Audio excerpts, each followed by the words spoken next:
Hey YouTube, it's Gareth here again, Global Phones Editor for TechRadar. We've updated our top list of phones and the iPhones are in the mix. So let's take a look and see where the top phones land in our top list of top handsets. Wait, before we begin, this is a list based out of the UK, so if you're from another country, you might not see all your favourite phones here. Just let us know in the comments below what you want to see added in. We love hearing from you, we love it even more when you like our videos, and my word, do we adore it when you subscribe. This is a divisive phone indeed. To some, it's the epitome of perfection. To others, an oversized phablet with little in the way of customization in the interface. But both of those things are what make this phone so great. It's a little on the expensive side, and you could argue it lacks any standout features, but that really misses the point. It's got a great build quality, decent camera, and it slips along under the finger without any issues. It is one of the older phones in the list, so make sure you do find it for a decent price though. A great phone if you're a fan of simplicity and power, and you want to be first in line for Google's updates. Now, Sony's a curious brand. One day it's making decent mid-range phones, seemingly out of the flagship market, and the next it's offering top-of-the-range handsets, but without the specs you'd hope for. There's still no QHD screen, although the 1080p offering that is there isn't too bad at all, and the battery life isn't quite at the level that Sony seems to promise.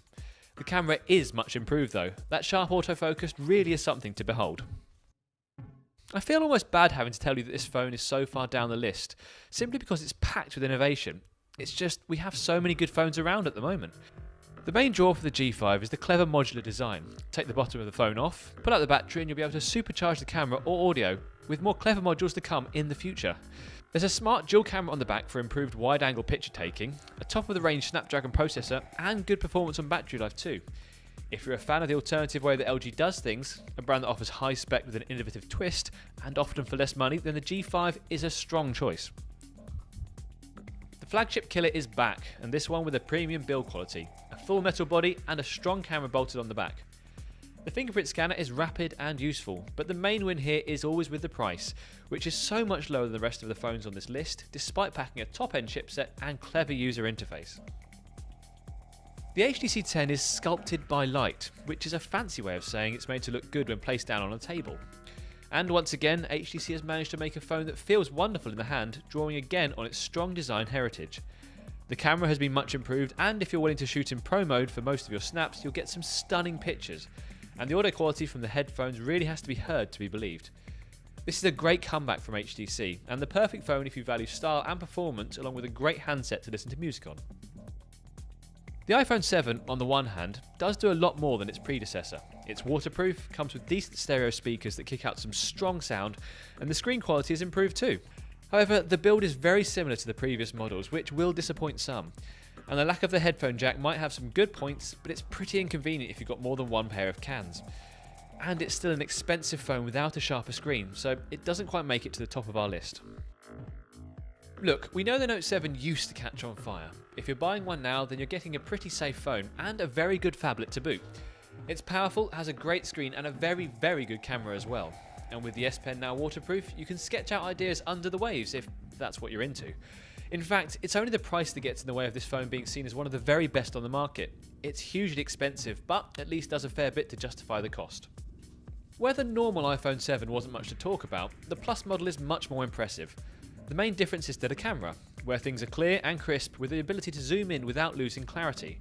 This is achieved through the fact it's got two sensors on the rear, and can also create clever DSLR focus effects too. It's very impressive from a phone of this size. It's not the cheapest on the list by a long way, but the fact it's got the power of the iPhone's user interface and App Store, combined with an extremely capable A10 Fusion chip inside, make it easily the best iPhone around. The Galaxy S7 still isn't at the top of the charts, but it's one of the very best phones out there at the moment. It's got the best camera, the fastest reactions under the finger, easily the nicest looking screen available, and it's also got an improved design, thanks to the 3D thermoforming that curves into the back. In short, while it looks iterative from the S6, the S7 is a brilliant phone and one that we'd heartily recommend, although that is without taking into account the Galaxy S7 Edge, which is a little bit better. Number 1. Samsung Galaxy S7 Edge. It's still there at the top. It's the Samsung Galaxy S7 Edge. It's the S7 but with so much more style. The curved edges are both beautiful to look at and functional with some clever shortcuts to swipe away. What gets us about this phone, and the fact that the iPhones don't quite beat it, are the designs. There's a massive 5.5 inch screen wrapped into the frame of a far smaller phone, so you're getting the size and sharpness of the Super AMOLED QHD display in a much more palm-friendly design than the iPhone 7 Plus. Even the TouchWiz UI, something so many people have hated in the past, is much closer to stock Android and doesn't lag in the same way, which is a big problem Samsung needed to fix, and it has. If you can afford it, the Galaxy S7 Edge is still the very best phone on the market right now. From camera to performance to sheer browsing speed, there's very little you won't like here.